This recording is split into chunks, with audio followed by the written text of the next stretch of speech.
Nalalaman na ng mga taga New York. At sa pagkakataong ito, ang mga Italianong taga New York ang medyo nababahala. Di ko alam bakit. Tingnan natin. Mayamandame, isang taon lang ang itatagal mo. Hindi ka taga New York, wala kang alam. Ako si Isabella Reggie at ngayon nandito tayo sa Little Italy para tanungin ang mga lokal kung ano ang nararamdaman nila tungkol sa isa sa pinakamatandang komunidad ng mga imigrante, ang Little Italy, na hindi isinama sa mapa ni Mayor Mamdani ng mga komunidad ng imigrante. Wow!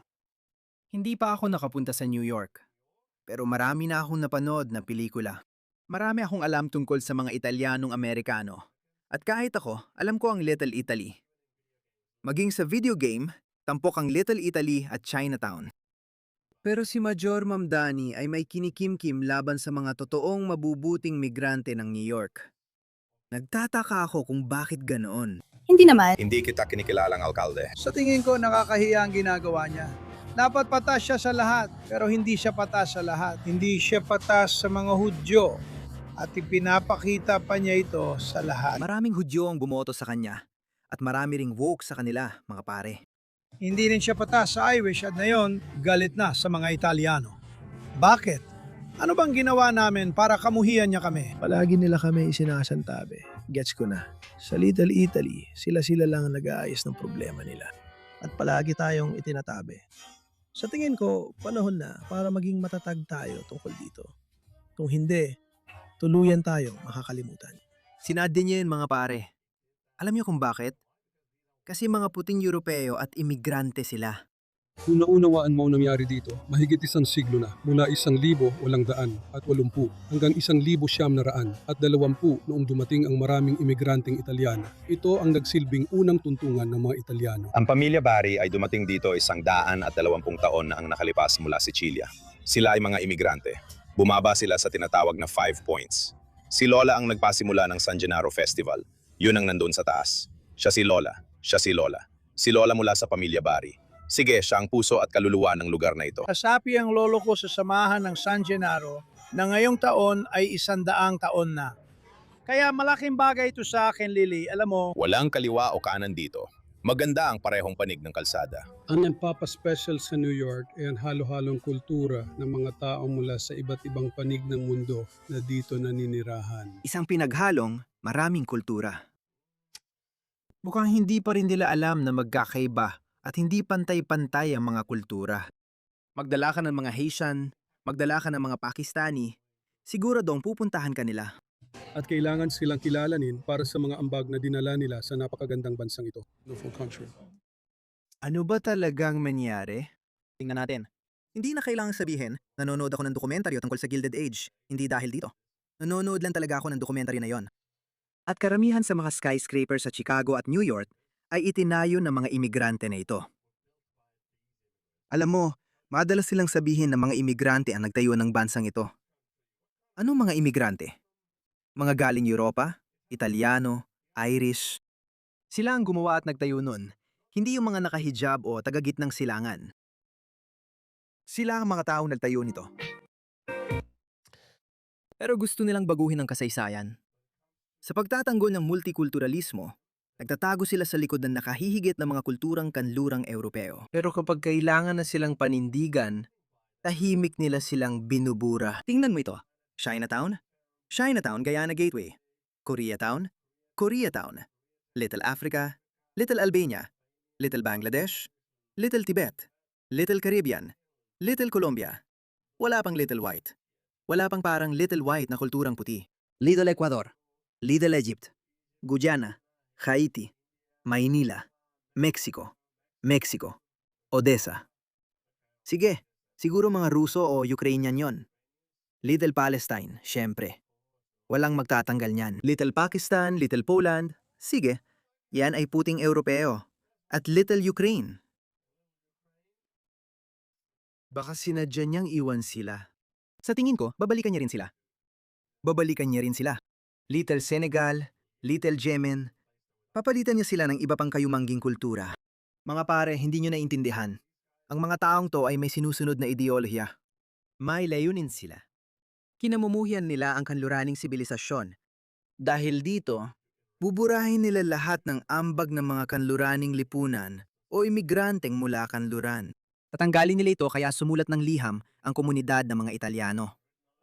Binatikos ng Italian-American Civil Rights League si Mamdani sa pabura ng Little Italy sa mapa ng mga imigrante sa New York City. Kinondena ng Italian-American Civil Rights League si Mayor Sora Mamdani dahil sa mapa ng mga engklabe ng mga imigrante sa New York City na inilabas ng kanyang administrasyon. Ayon sa ulat, ipinakita ng mapa ang 12-12 ng etnikong komunidad sa New York City, pero hindi isinama ang Little Italy, isa sa kilalang komunidad ng mga imigrante sa Amerika. Wala pa to mga pare. Panuorin ninyo kung ano ang susunod. Ito ay New York. Bagong video, direkta mula New York City. Isang puting lalaki na may asong pinalayas na isang mag-asawang Muslim dahil hindi pinapayagan ng mga aso. Haram ang mga aso. Panuorin mo kung ano ang susunod. Ngayon, tandaan mo kung anong sinabi ni Randy Fine.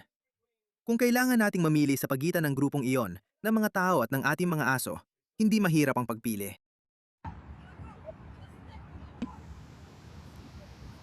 Gano'n na tayo. Utang ina, gumalaw ka. Inimbento mo lang yan. Tingnan mo to. Yung lalaking nagvi-video.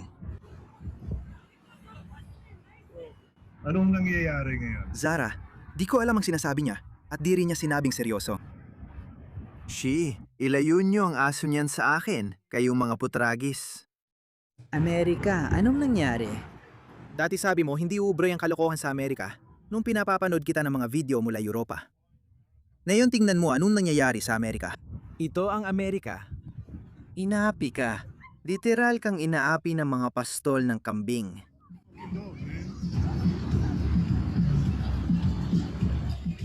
Diyos ko, pinalayas siya. Isang puting lalaki ang pinalayas. Pinalayas siya sa parke.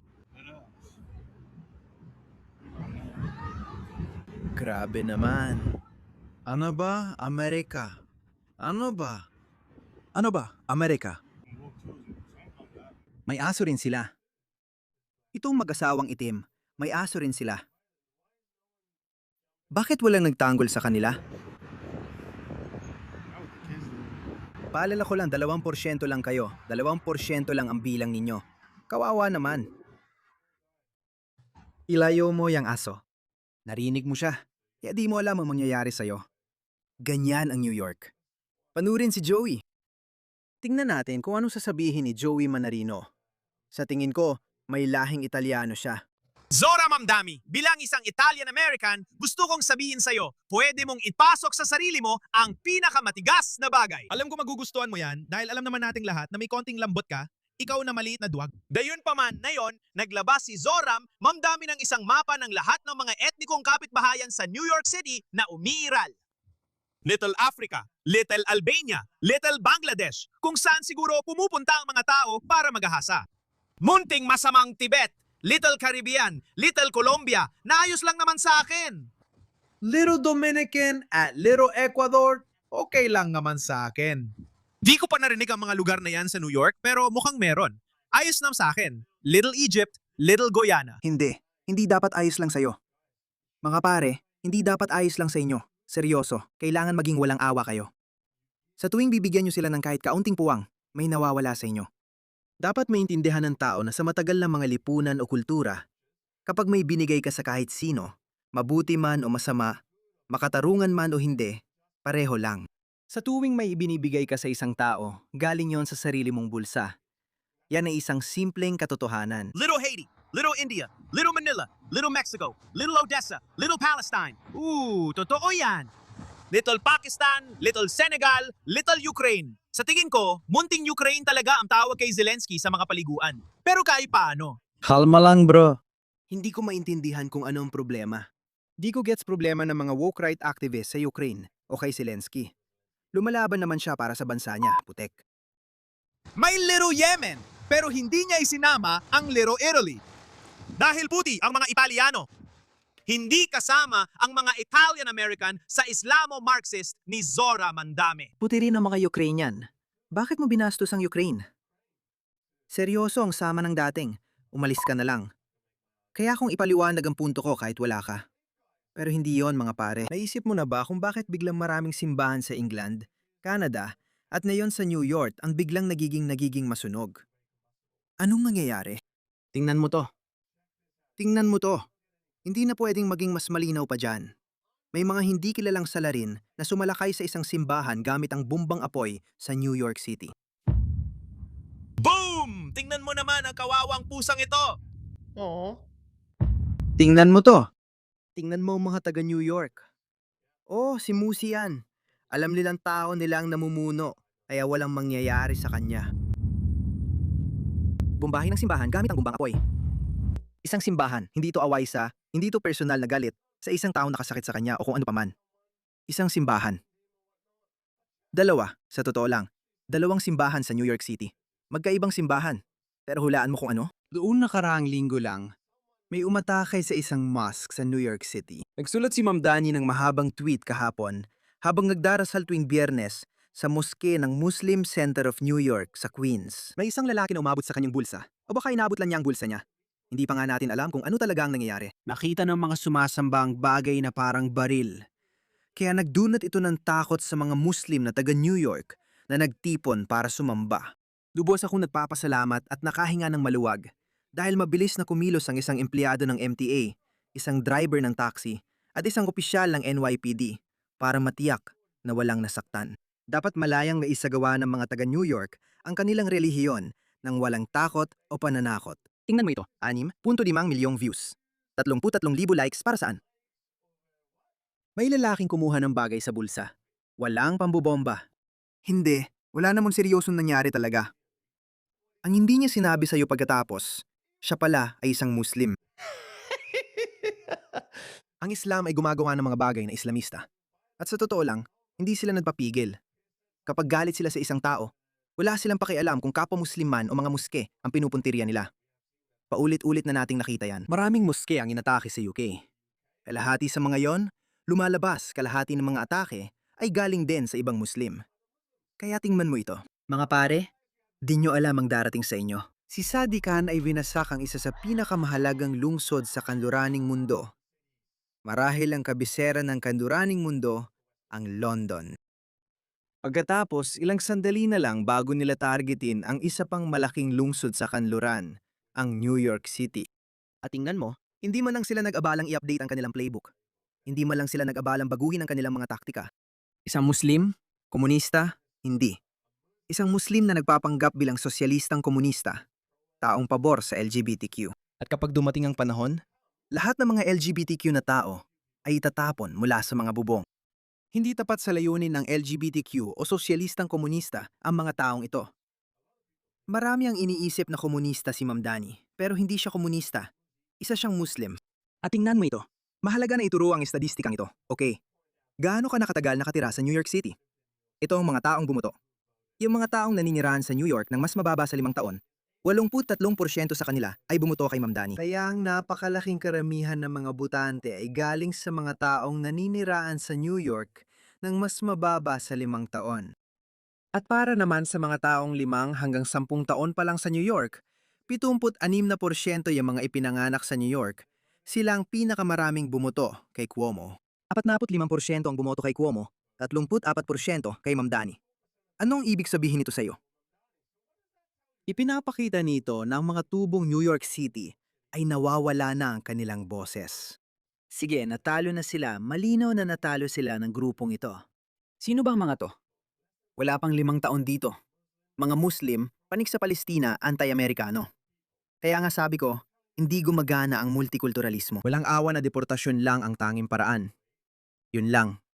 Wala ka nang ibang magagawa. Walang awang deportasyon ang tanging paraan para mailigtas ang kanluraning sibilisasyon, hindi lang sa Amerika, kundi sa buong kanluraning sibilisasyon. Wala nang ibang paraan. Panurin ninyo ang bago nakakatawang video na nagpapakita kung paano sila umasta. Ikaw, nagtatrabaho ka araw-araw pero wala pa rin napapala. Salamat sa pagsisikap mo para nasa bahay lang ako buong araw ng libre. Pwede kong gamitin ang EBT ko. Matrabaho ka sa akin, puting lalaki. Sandali, babae, oo. Hindi ba nagtatrabaho ka para sa akin? Kayong mga puting hayop, magtrabaho kayo para sa akin. Oo, nagtatrabaho kayo para sa akin at sa gobyerno ng US. Ganito lang sila umasta dahil iniisip mong nakabubuti sa iyo ang multikulturalismo.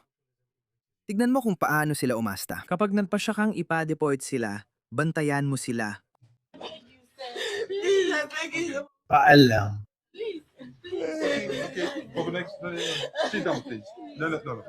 Talagang hindi sila pumayag.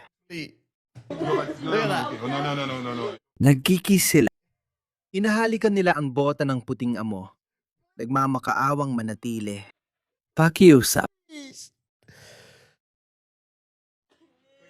Kaya nakita mo kung paano sila umasta, di ba? Nakita mo kung paano sila umasta hanggang ilabas mo ang espada ng deportasyon. Mangyayari yan. Iyan lang ang paraan para umusad. Patuloy ka nilang kakainin mula sa loob hanggang wala nang matira. Malawakang deportasyon mga pare. Paparating na.